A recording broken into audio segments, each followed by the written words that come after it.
Poskušala bom biti zelo kratka in bom pravzaprav navedla 3 točke, ki se mi zdijo v sedanjem trenutku zelo pomembne.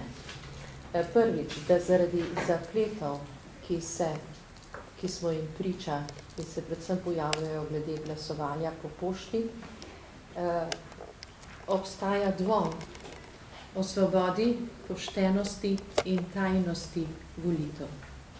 In ta dvom je prisoten, mislim, da v celotnem slovenskem prostoru, tako med Slovenci doma, kot tudi med slovenskimi državljani in drugi Slovenci v tujini.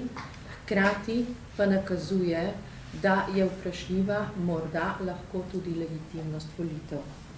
Stranka Zares, Nova politika bo predlagala, da se dopolnijo kriteriji volitev po pošti, da je to potrebno, nakazuje izolski primer in pa seveda tudi sedanji, ki je močno povezan z ureditvijo volilne evidence in pa zaščito tajnosti volitev.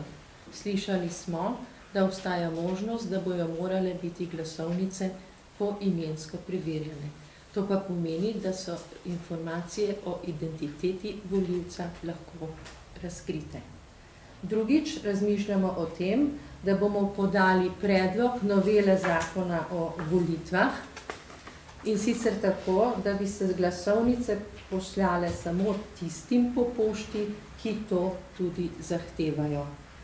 Oziroma, če ne bomo podali predloga novele, obvezno razlago 82. člena zakona o volitvah. Hvala lepa.